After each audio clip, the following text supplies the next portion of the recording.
You were pushing me out the door. No, it wasn't. I was like this. After 16 years on the road and probably as many Irish tours, that this is the biggest one. We feel there's a definite shift in the landscape for the High Kings and in folk music in general. The new songs from the new album seem to have elevated us higher than we've ever been before, and it's great because we've been lucky enough to be doing this for 16 years, but this has definitely been the biggest one with the most success and the most people coming, and a massive age demographic as well. Everybody from 5-year-olds to 95-year-olds, which is amazing. Yeah, I think the sense of nervousness over the last 2.5 years putting the Road on taking an album together and making sure that we wanted to express ourselves in our own songs and to put them into the album. And when you've been doing it for 15 years and doing all the great songs that have been around for 100 years, we needed to put our stamp on, and this album really has changed things for us. And you can see it in the people, and they're coming along and they're singing all the new songs, and that has just been amazing for us to see. And Darren has written some amazing songs on the album, and it's he gets a buzz out. We all get a buzz out, but him especially when people are singing back the words that you wrote. 1845 being one of them. It's great, but you see, writing songs is one thing, but if you don't have the vehicle to put it out there, which is everybody, the four of us, when we sing harmonies, which is our thing, and we kicked off the kind of harmony thing on the first album, and it's just really stuck with us. It's become our little signature thing in every show, and people expect it now. But to give them a new song like 1845, something that nobody else had ever heard or done before, well, that was a little bit special, and it was definitely ours then, and it's just that song. It's that song on this tour, isn't it? Everybody seems to. Well, it's the way you just work. Gets into your head, doesn't it? I've known him for 30 years, and here he is in a car in Dublin, in traffic, and this song comes into his head. I mean, it's unbelievable how these things come to people, come to songwriters, and you've woken up in the middle of the night. Not that I've been with you in the middle of the night, but you've woke up in the middle of the night and you're there with the phone. Don't deny it. I don't want to know what goes on in your private life, folks. That's edited. Touring life. Gets lonely on the road. But that just happens. The songs come to your head and you got to get them down. So yeah, that's a personal favourite of mine. 1845. When the room gets definitely quiet and it's just you guys harmonising together, it's a beautiful thing. And he's got great singles there, like Connemara Bay. Yeah. And you got the Chasing Rainbows, which was written by The Script. Yes. That's a fun fact for the people out there. Yeah, Connemara Bay was the first one that came in. It was written by Conor O'Donoghue from Wild Youth and J.C. Stewart, incredible songwriters. And when it came into us, we knew that the focus was now being changed, or the genre of our music was now slightly being changed. And we got in there and we wanted to make it something different and something really upbeat that people could sing along to, and a fun kind of summer song, and something that really has stuck to us, and we love playing it. And you can just see them, they're all getting up on the floor and they're clapping away, and they absolutely love it. And of course, the Script get involved as well with Chasing Rainbows. But Chasing Rainbows is just it's like a gift. The Connemara Bay is one of the best songs we've ever had the privilege of performing.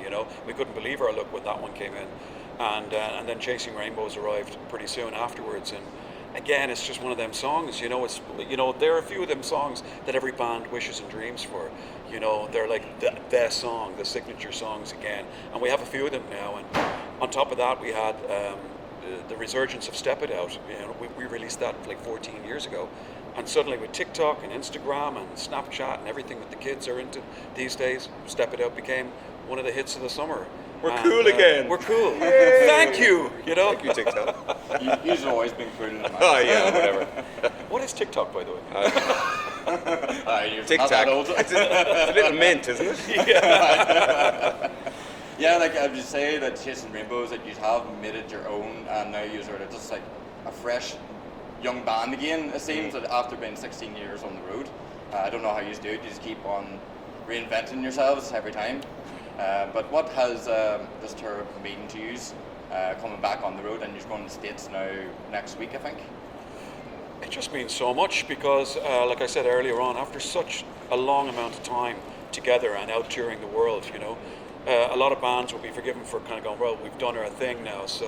But with us, we always feel like there's something else to achieve but you got to have a great team around you as well in order to get that far, you know. So it's not only us with the music and talking about what we want to achieve. You have to have, you know, good management, good touring people, which is sound people, you know, PR people. Everything has got to be in place. Everybody's got to be on the same page. And I think we achieved that with this tour and this album. And finally, we're on the road not taken, but it's definitely the road that we need to continue on for a while longer. It's funny, we're still getting messages from like all our musical friends, you know, and all the other bands and singers out there, and they go, "You guys are going again, Yeah. and you're going again. Do you ever stop? Do you keep going?" And we love the road. Yes, it can be difficult out there, but you know, we finished 2023 with nearly 140 shows, and that was, you know, Australia, the UK, all of Europe, Ireland, of course. We did Canada and America, you know, a few times. And it's just been phenomenal. If people still want us to come back, we're going to go, you know. It's just trying to find the time, but I think we'll invest in like an avatar. So we'll be avataring and cloning ourselves hopefully soon, so we can stay at home. Hologram. We leave the holograms at home with the wives. Oh yeah, and we go. I like that. That's a At good least the one. dishes will get done then. You have dishes? Brilliant.